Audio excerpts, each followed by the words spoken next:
토지거래 허가구역 확대 및 규제 강화 조치. 어제 아침 한 남성이 부동산 중개소 앞에서 주저앉았습니다. 손에는 계약서가 들려 있었습니다. 65년 평생을 모은 돈으로 마지막 꿈을 이루려던 참이었습니다. 시골에 작은 땅을 사서 전원주택을 짓고 텃밭을 가꾸고 여생을 평화롭게 보내려 했습니다. 계약금도 이미 넣었고 설계도 완성했고 시공업체까지 알아봤습니다. 그런데 중개사가 난감한 얼굴로 전화를 걸어왔습니다. 어젯밤 발표된 토지거래 허가구역 확대 조치에 그 땅이 포함되었다는 것입니다. 이제는 관청의 허가를 받아야 하고 기준이 까다로워서 승인이 날지 불확실하다고 설명했습니다. 그는 이해할 수 없었습니다. 투기도 아니고 실제로 살 집을 짓는데 왜 허가가 필요한지, 평생 성실히 살아온 자신이 왜 이런 대우를 받아야 하는지 납득되지 않았습니다. 중개소 계단에 주저앉아 그는 깨달았습니다. 자신의 마지막 꿈이 하루아침에 무너졌다는 것을 말입니다. 오늘 우리가 나눌 이야기는 바로 이것입니다. 갑자기 확대된 토지 규제가 우리 중년층의 삶을 어떻게 뒤흔들고 있는지에 대한 진실입니다. 첫 번째 충격. 계약서를 쥐고도 살 수 없는 황당함. 50대 후반의 한 부부는 2년 동안 전국을 돌아다녔습니다. 은퇴 후 살 곳을 찾기 위해서였습니다. 주말마다 차를 몰고 시골을 찾아다녔습니다. 산이 보이는 곳, 강이 흐르는 곳, 공기 좋은 곳을 수십 군데 다녔습니다. 그러다 마침내 완벽한 땅을 발견했습니다. 가격도 적당했고 위치도 마음에 들었고 주변 환경도 좋았습니다. 부부는 즉시 계약을 진행했습니다. 계약금을 넣고 잔금 날짜를 정했습니다. 한 달 후면 그 땅이 자신들의 것이 될 예정이었습니다. 벌써부터 집을 어떻게 지을지, 텃밭에는 무엇을 심을지 계획을 세웠습니다. 그런데 잔금일을 2주일 앞두고 청천벽력 같은 소식이 들렸습니다. 그 지역이 토지거래 허가구역으로 지정되었다는 발표였습니다. 부부는 처음에 무슨 뜻인지 몰랐습니다.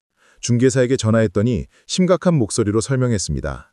이제는 잔금을 치르기 전에 관청의 허가를 받아야 한다는 것이었습니다. 허가 신청서를 제출하고 토지 이용 계획을 상세히 작성하고 실거주 이사를 증명하고 여러 서류를 준비해야 한다고 말했습니다. 심사 기간만 최소 한 달이 걸리고 승인이 날지는 확실하지 않다고 경고했습니다. 남편은 당황했습니다. 계약금은 이미 넣었고 잔금일은 정해져 있고 허가를 받으려면 시간이 부족했습니다. 서둘러 허가 신청을 준비했습니다. 하지만 요구하는 서류가 너무 많았습니다. 토지 이용 계획서, 자금 조달 증명, 실거주 다짐서, 건축계획서 등 생소한 서류들을 작성해야 했습니다. 더 큰 문제는 허가 기준이 모호하다는 점이었습니다.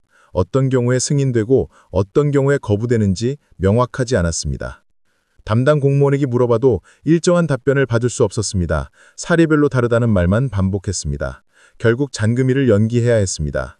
매도인에게 사정을 설명하고 기다려달라고 부탁했습니다. 처음에는 이해해 주었지만 시간이 지나면서 매도인도 불안해했습니다. 다른 매수자가 나타나면 거래를 취소하고 싶다는 말까지 나왔습니다. 부부는 불안에 떨며 허가를 기다렸습니다. 한 달이 지나고 두 달이 지났습니다. 연락이 없었습니다. 문의했더니 심사 중이라는 답변만 돌아왔습니다. 그 사이 계약금은 묶여 있었고 집 구하는 것도 미뤄야 했고 모든 계획이 중단되었습니다.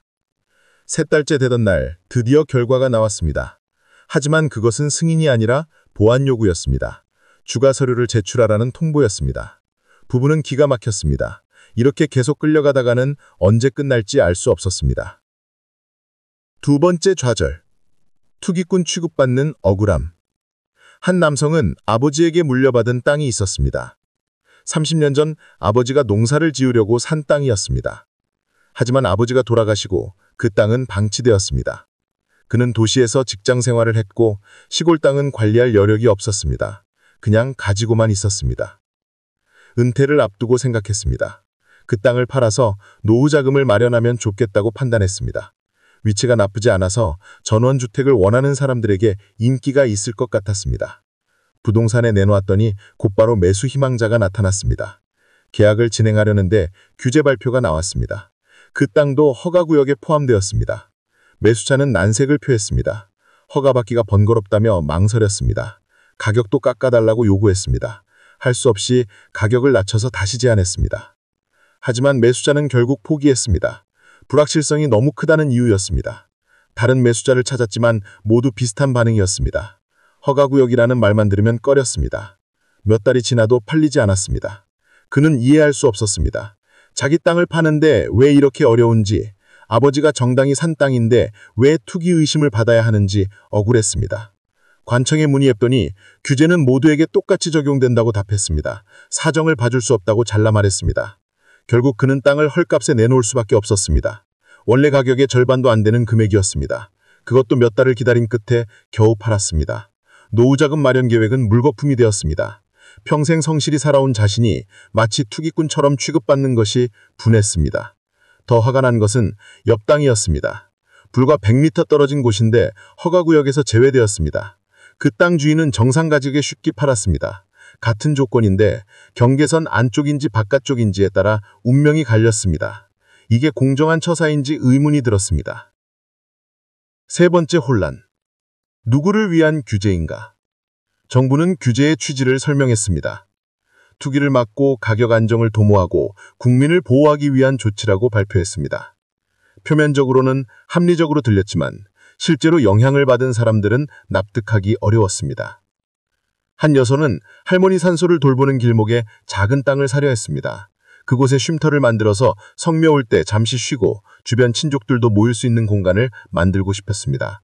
투자나 투기 목적이 전혀 없었습니다. 순전히 가족을 위한 것이었습니다. 하지만 규제구역으로 지정되면서 허가를 받아야 했습니다. 신청서를 냈더니 거부되었습니다. 실거주 목적이 아니라는 이유였습니다. 쉼터는 주거가 아니니 허가할 수 없다고 통보했습니다. 그녀는 항변했습니다. 자기 돈으로 자기 가족을 위해 사는데 왜 안 되느냐고 따졌습니다.